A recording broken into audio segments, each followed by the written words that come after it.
While your day is winding down, they're just getting started. This is South Coast Tonight with Chris McCarthy and Marcus Farrow. They've got you covered on all the news of the day, from local issues to politics on both sides of the aisle. This is the place where the movers and shakers come to be heard, to listen, and where they're held accountable. This is South Coast Tonight on WBSM.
Welcome back to South Coast Tonight. I'm Marcus. That was New Bedford Light's Grace Ferguson. They do a lot of great work over there, and they've got a lot of great reporters. And so I really enjoy having them on to talk with them. I really enjoyed having them on to talk with them. You know, I talked with, obviously Jack has his segment with Tim every Monday, but I, enjoy, my interviews with Will Senna, who does a lot of great work on the waterfront. I really like Grace Ferguson's reporting, so that's why I wanted to have her on. And, I've had Arthur Hirsch on a few times as well. And so NewBedfordLight.org is how you can check out their work. I think they do a good job. And they're able to do some of the stuff that, we don't. It's good. It works for this program because, this is sort of the long form discussion program, right? South Coast Tonight.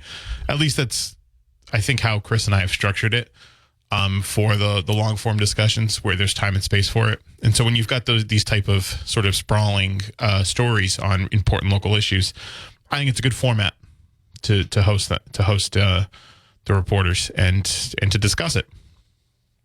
So 508-996-0500 is how you can get in the program. We'll also take your message on the WBSM app chat. If you want to send me an app chat message, feel free. But we've been talking about, in the first hour, I discussed the RCA, the RCCA, which is the Addiction Recovery Treatments, the Addiction Recovery Treatment Center in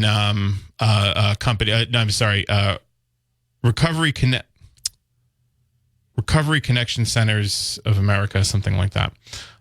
They're a chain of recovery, addiction recovery centers. And as you heard in the newscast, you've heard on the newscast, and you heard in the first hour, they have been federally indicted by the Rhode Island, by the Department of Justice. The charges were brought forward by Zachary Cuna, who is the U.S. Attorney for Rhode Island. Now, U.S. attorneys are U.S. attorneys, for people who may not know, and I don't want to patronize people, but I think I always assume people know. Like, I know this stuff because I'm a lawyer and I cover politics every day, but I don't want to assume too much, right? So the U.S. Attorney's Office, for people who may not know, each state has their own U.S. attorney. Some states have multiple U.S. attorneys. Like New York has a bunch of them. New York City in itself has like the Southern District of New York, which is one of the biggest ones. Rudy Giuliani, I believe, was the prosecutor for the Southern District of New York. And then there's the Eastern District and whatever, other districts. So some states have more than one. But over here in New England, I believe every state has its own U.S. attorney. And Ours is Rachel Rollins, who is the former Suffolk County DA, and Rhode Island's is Zachary Cuna. And so they're the federal prosecutors assigned to each state or region of a state. So in Rhode Island, which is where the company was based, they had a Providence headquarters, and they had centers everywhere. They had some in Fall River, Dartmouth, Taunton. They were up in Roslindale, up in Boston. They were on the Cape in Hyannis. They were all over the place. They have been federally, the CEO and his partner have been, who's been, I guess, apparently dubbed the 5-minute queen for her ability to rush 45-minute consultations through in 5 minutes, have been federally indicted on fraud charges. Those fraud charges include accusations of, like I said, billing 45-minute consultation sessions as 5-minute consultation sessions, stealing patient information to fraudulently bill both private healthcare providers, Medicare and Medicaid. Apparently there's allegations that they obstructed justice as well, that the CEO, Michael Breyer, has also been charged with obstructing justice. What we do know is that the CEO, Michael Breyer, has been previously convicted of federal tax evasion charges. So he is already a convicted felon. They were basically billing these, they were billing all of these, and it was so brazen, as the U.S. attorney said. They were just billing all of these 45-minute sessions, which were, per day, which, I think anybody would look at and say, well, how are you getting... There's literally not enough time in the day. There's literally not enough hours in the day to do this. And so Breyer's $2 million home in Newton was seized. His 2 cars were seized. The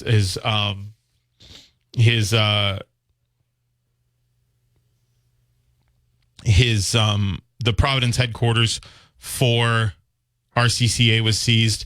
Breyer was also accused of issuing Suboxone under another physician's name.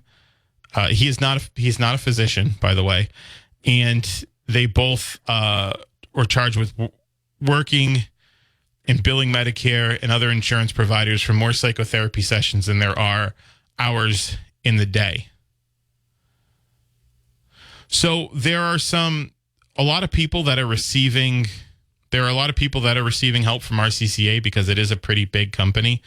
And by the way, if you're in Massachusetts and you're receiving help from RCCA, or you know someone who does, they can go to helplinema.org to try to ameliorate this issue of if they want a bridge prescription, or they need behavioral health referrals, because RCEA, their Medicare billing has been blocked. They are essentially right now not functional as an organization. So there's going to be some providers that are there's going to be a lot of people who are going to need to seek other providers for their addiction treatment. And I think, again, I've said this in the first hour, I think there's something really awful about taking people when they're at their lowest moment and seeing an opportunity for profiteering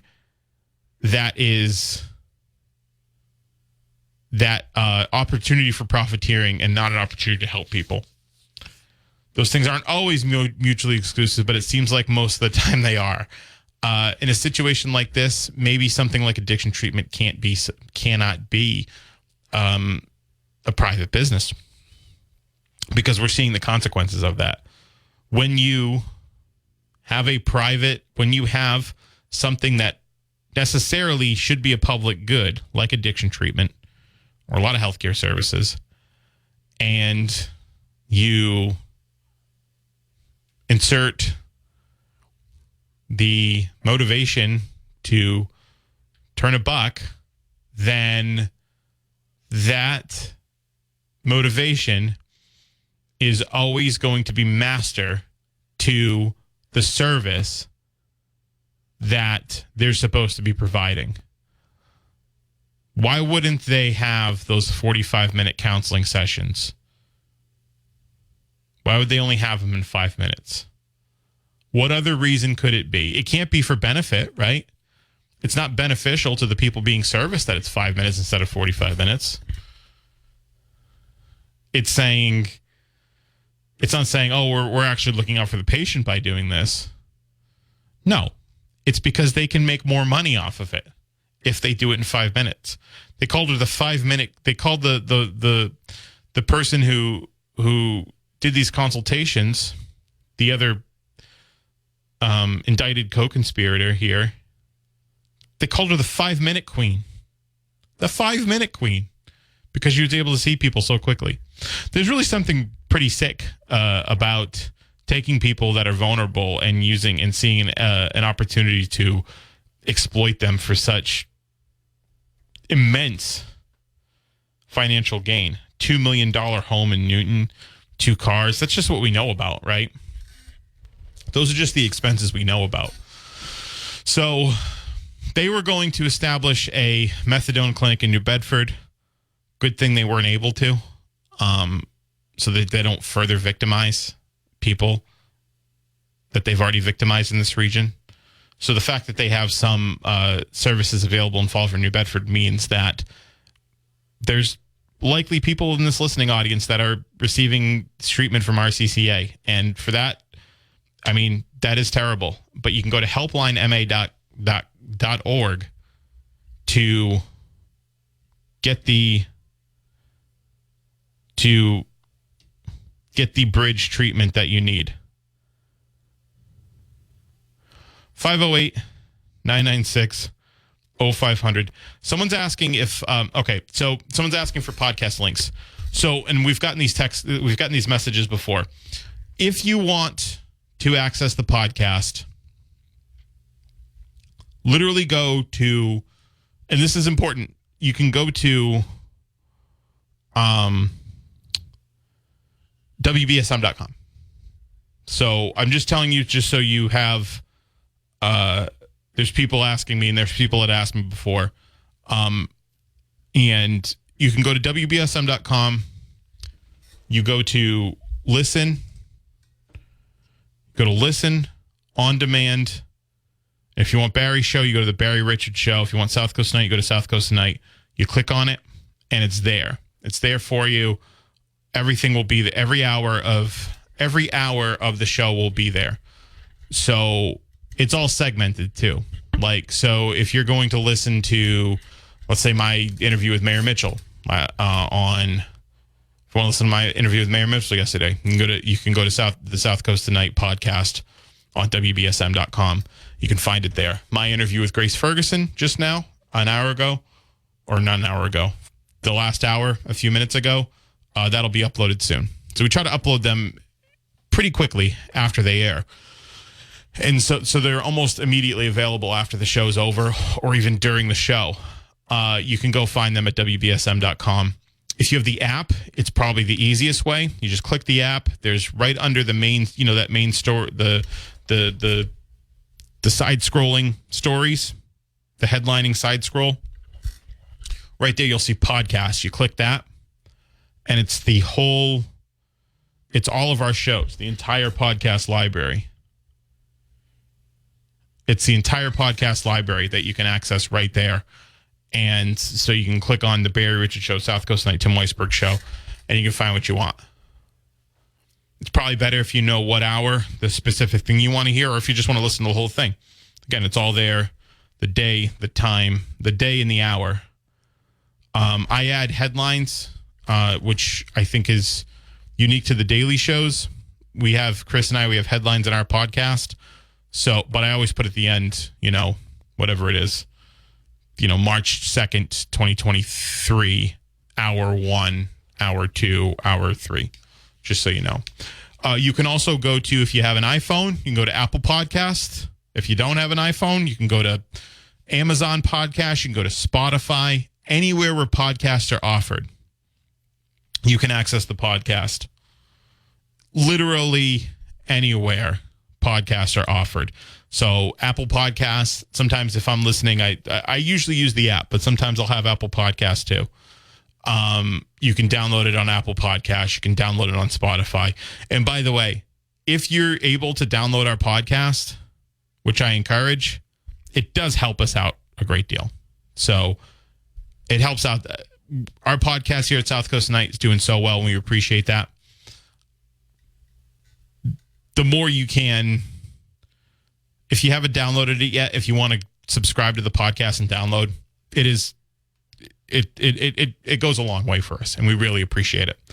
So just because we've gotten messages about podcasts, that's where you can go. You can go to WBSM.com. You go to listen. You can go to use the app. You can go to podcast, or you can go anywhere where podcasts are offered. Apple, Amazon Podcasts, Spotify, Podbean, wherever you get your podcasts, you can get all of our shows. So 508-996-0500 is how you can join us this evening. I'm going to take a break. We'll be right back. This is South Coast Tonight. New Bedford's News Talk Station. Hey, welcome back to the show. 508-996-0500 is how you can get in the program. Let's go to the phones. Good evening. First question. How are you? Good evening, first of all. Is Chris McCarthy okay? He hasn't been on all week. Yeah, he'll be in tomorrow. He should be in tomorrow. Okay, that's good to hear that he's okay. I mean, I just talked to him like 10 minutes before I went on the air. So. Okay, yeah. That's good to hear that he's okay. It looks like the clinic story is over by the greed of this person. So it looks like that's in the past. Good, because I don't think anybody wanted a methadone clinic on Union Street. That's good. Yeah. But your second story.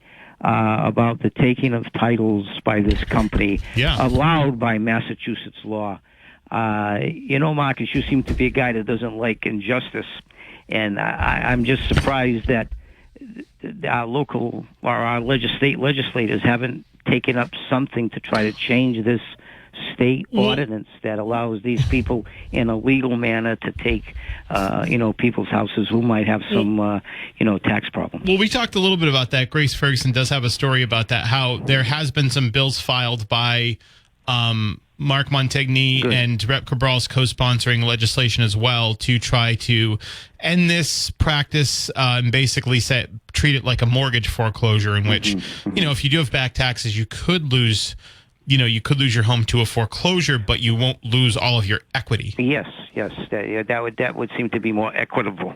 Yeah. I think there was an elderly lady down Fort Rodman whose family had owned a house for so long, and I think she was on an age, and she lost the house, and I think some lawyers tried to come to her aid and get her some money for the house.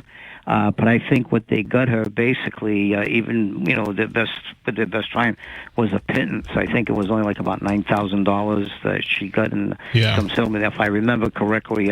And that was on your radio show too, and all over WBSM. Deborah Foss was her name. Okay, there you go. Yeah. That was that story was uncovered last year. Yeah, she was sleeping in her car. Yeah, it was pretty bad. Yeah. As the French would say, ce n'est pas juste. That's not just. Right. Yeah. And, exactly. Hopefully, the state legislature could get all over this and change this law, because what this gentleman is doing is, to me, in a way, as bad as what the drug person was doing, only that he's doing it legally, but the greed. Basically. And the avarice is still there. Yeah, it's legalized theft. Yeah, exactly. Yeah, it's 100% legalized theft. And again, I think you said this went on from 2016 to 2019. Yeah, that's what she had said. It went on from 2016 to 2019. And yet here we are in 2023, and I guess the law still has. It's still not been changed, so that this gentleman, if I can call him that, doesn't continue to do this. What's that? Yeah, exactly. If you can call him that, gentleman. Yeah, right. Exactly. So I would just hope that the light would follow up with this and try to approach the state legislators, not only our own, but around the state, to make a law that's more just, that some people would get. Well, I know they have. she's got a piece on that, but I think it's incumbent upon all of us to continue to follow up on that story, because as she had said, it has failed in the legislature twice now. Oh, jeez. Right, Canada, it seems like a no-brainer. In two sessions, which means that's last 4 or 5 years, right? So make it sound like some of our legislators are getting kickbacks from this guy or something, supporting their. I'm not saying our local guys, but supporting their campaigns or something. Well, there's always lobbying efforts. Anytime there's a legislation like that, there's always going to be lobbying efforts against it. But it's sure. so obviously unjust that I can't see anybody wanting to accept any dark money like that. I guess you'd call it to put into their campaign. Yeah. The other question I have for you, because I was unable to get to your program last night right away. I was out to dinner, and I got the rest of the program. Shame. Shame. I have to eat. But. I heard the mayor discussed his conversation with Ryan Pereira. What was the gist of his take on it? Well, I think so. Just for people who don't know, there's some background. Okay. Ryan came on Friday. He had some ideas about how to deal with increased foot and vehicle traffic and the activity in the South End, because that's where all the beaches are. And he had this summer plan of action, and he had an idea for a beach advisory board, which he wanted to be like a municipal government appointed body that would advise the park board, board of park commissioners. And Mitchell said essentially, there's nothing stopping you from creating a beach advisory board now to advise the park board, just doing that on your own, starting a community group. And he felt as though, I remember he had said he didn't have the time to do that. He wanted basically New Bedford to organize it, I guess, as a function of the government. He said a lot of cities and towns or a lot of places in the Cape have beach advisory boards that are governmentally appointed. And Mitchell just said, I don't know, basically it was sort of I don't know what exactly you want me to do. You could do this. He just suggested you do it on your own. Now, Ryan had said he called my ideas dumb, and Mitchell said, no, I didn't call his ideas dumb. So that was basically the conversation. He said he was just like, no, he had an idea. I said, you can carry out that idea. Great. You can carry out that idea on your own. Nothing stopping you from doing that. We have a board of park commissioners. You want a beach advisory board, you can start a community group. That was his take on it. I will say I'm as a park commissioner in Fairhaven, there was an effort, a similar effort by the select board here to make another park advisory board. We didn't respond super kindly to it, especially in our position, because we were elected officials. We were like, people elect us to be the park commissioners, so that's what we're doing.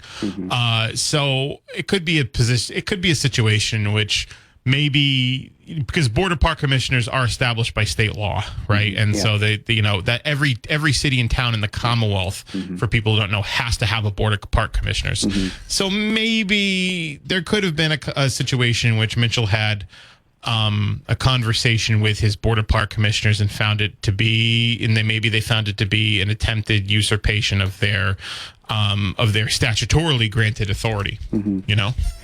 But even though if they have statutorily granted authority, they should listen to the people of the city, not only that area down the south end there, which I think is elite to some extent, but I don't live down there, but I try to, avail myself of that area sometimes, just to go parking down there in the car and reading the newspaper or something like that, relaxing.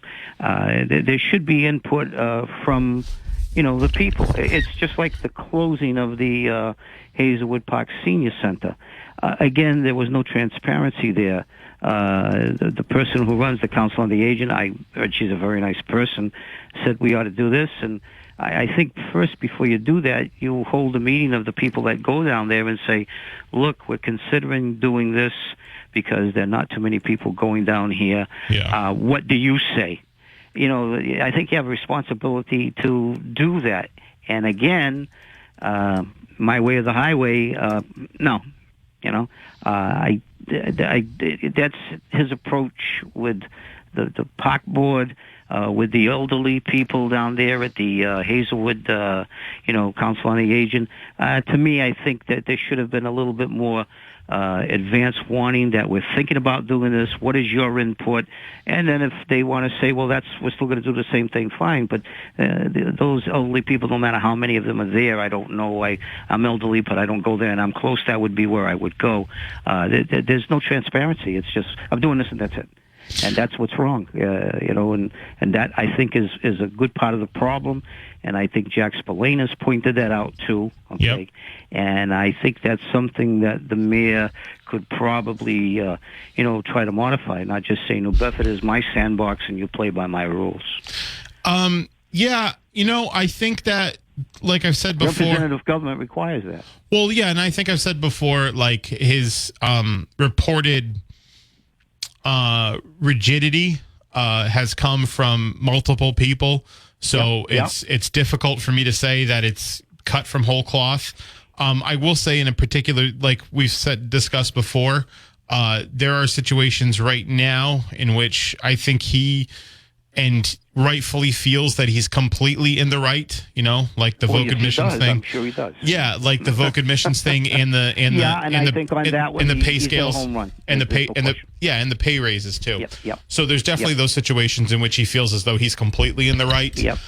So, but I think an advisory board about the beaches, isn't really stepping on his park board's toes that much. You got to listen to the people that you represent. I agree. And the same thing goes with the elderly people down there at the Hazelwood Park Council on the Aging.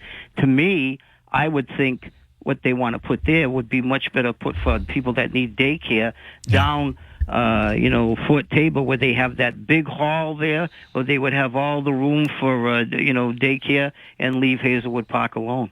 I'm sorry, not Hazelwood Park, Wentwood Park alone. You want room, you got plenty of room there, right across from the military museum there. So again, not having dialogue, with people, even though if in the end you want to exert your executive authority and say, no, it's not going to go there, it's going to be my way. All right, but at least I think you've got a, responsibility to let the people speak before you make a decision and hear what the people have to say. You can disagree, but, it's like the kid that has problems in school. And it's not just one teacher, it's every teacher in school. So who's the problem? Every teacher in school or the kid that has the problem? That's what I see the mayor being like. He's got a problem with Mark Montigny. Okay, he's got a problem with every city councilor. He's got a problem with the Council on the Aging. He's got a problem with having an advisory board. He's the constant factor there. I don't know if he's got a problem with every city he's council. stepping on his toes and he can't do what he wants in his sandbox, that sort of thing. He's right on some things. Like, he's certainly was right about, the methadone clinic, and I think most of the people in Bedford didn't want that. And then when he appealed to the council to give him some support on it, on something they could agree on, they don't want it because he's ticked them off, okay? Or they ticked him, or they I don't know, maybe reverse, I don't know. But again, you got to have more dialogue here and more of a sharing of ideas. It's not, again, he's like the kid that goes to school and has a problem with every teacher. It's not just one teacher, it's every teacher. And I'm right on all these things. It doesn't seem to follow. Yeah, I understand. Like I said, I understand. I do think that he's probably not all to blame for the, the sort of reported dysfunction in he's done relations. well in calling your station and being on your station, and he's out politics them. There's no question. 100%, yeah. Again, if these people have a problem with him, they should be calling your station and asking to give their point of view. There's 11 counselors. Here's the thing. That's kind of the issue. Some of them do, some of them don't, right? So some of them do, some of them do make a regular appearances. Some of them just completely ignore any request for comments. That's then they piss and moan. Yeah, they complain after. Like the Ward 4 councilor that called, that said we're minions and called our reporter a little man. There's been several. We have all on multiple occasions reached out to him and asked him for comment on stuff, and he's never responded. Watching him the other night, he doesn't seem to be like a person that easily talks before a group, even though his talk was derisive, yes, but he's not a Brian Gomes, put it that way, that can get up there and give his ideas out. Brian's a veteran. He's been there. Or Linda Morad, who can give me another veteran. Yeah. So he seemed to be a little uncomfortable saying what he said, even though it wasn't good what he said. Okay, that sort of thing. But again, there's one of the mayor, and there's going to be 11 councilors. I think that's the right number. So if you have a problem, call your station. I'm sure you guys will all let them on. I always do. I'm sure you will. Yeah. And then you can have a real, well, that's what I really liked about what Ryan and Shane had done. They reached out to me, actually. They have been good. For freshman counselors, they show a lot of promise. Yeah, and they're like, we got to inoculate ourselves from that nightmare. Yeah. If I was a mayor, I would be trying to talk to them and, okay, you want an advisory board for the beach, to get somebody on the council on my side. No one accomplishes everything in a democracy all by themselves. You have to get support of other people. That's part of the process. I think you'd agree on that. Yeah, 100%. And well, all right. Thank you for letting me have more than my 2 cents. And anytime. I wish you the best, and Chris too as well. Okay. Yeah, absolutely. Okay. Take care, guy. Thank you. All right, we see some calls on the line. We're going to take a break. 508-996-0500. We'll get to your calls when we get back. 1420 WBSM, where freedom of speech lives. Have your voice heard right now on South Coast Tonight. Call 508-996-0500 or send an app chat message on the WBSM app. Now, back to Chris and Marcus. Welcome back to the show. I'm Marcus. 508-996-0500. Just got an email.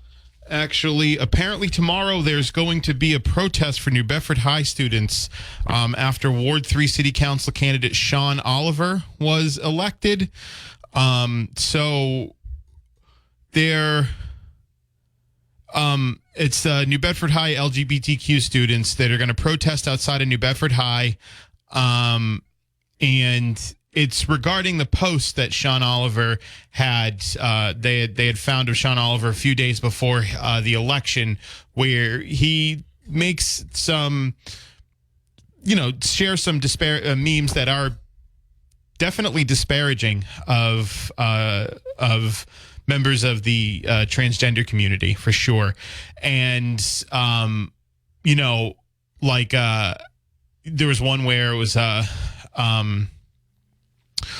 I guess what is supposed to be a man in drag or a transgender woman at a urinal, and it says, when you regret voting Democrat. So Shawn was elected on Tuesday. The New Bedford High students, they apparently have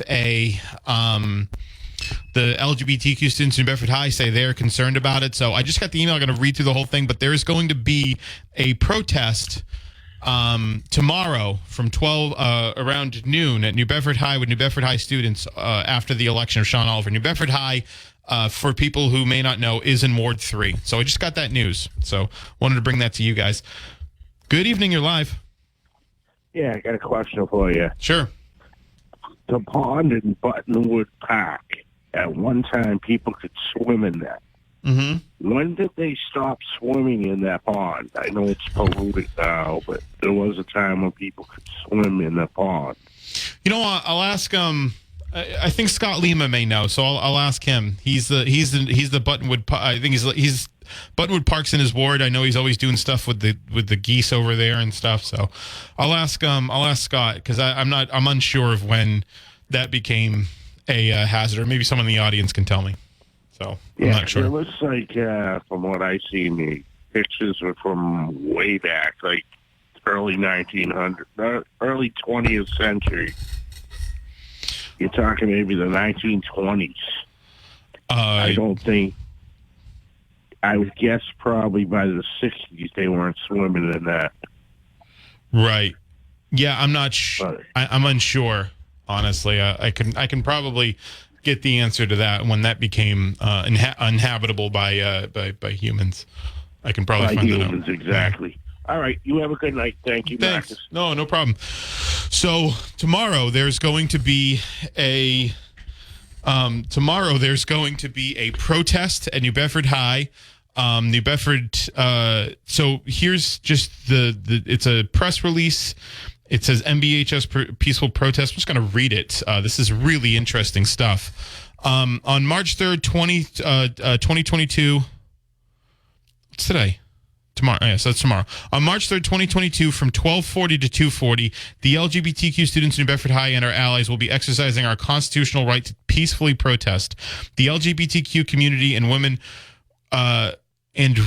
were the recipients of hateful, homophobic, transphobic, misogynistic Facebook posts from newly elected Ward 3 City Councilor Shawn Oliver. When confronted, Oliver said, "I guess we're doing something right." That statement has let us know that these are his core beliefs. Thousands of students and teachers spend 6+ hours in Ward 3 each day, and we should feel safe in the neighborhood that educates us. I'm going to read the typos too, I don't want to sound like I'm paraphrasing. So if I sounds weird, it's because it's a typo. I'm going to read the typos too, just because I want to be exact. Instead, we feel threatened and completely unsafe by the counselor and the people who voted for him. We research and learn that the elected adults in New Bedford were silent and never spoke out at our condemned Shawn Oliver spoke out or condemned Shawn Oliver's posts. Why? Who is really protecting us?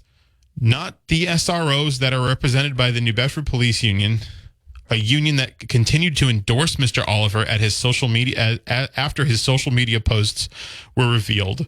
So here we are standing united with each other because the adults in charge failed us. We have the right to live our truths without fear and hate. Oh my God. So this is some pretty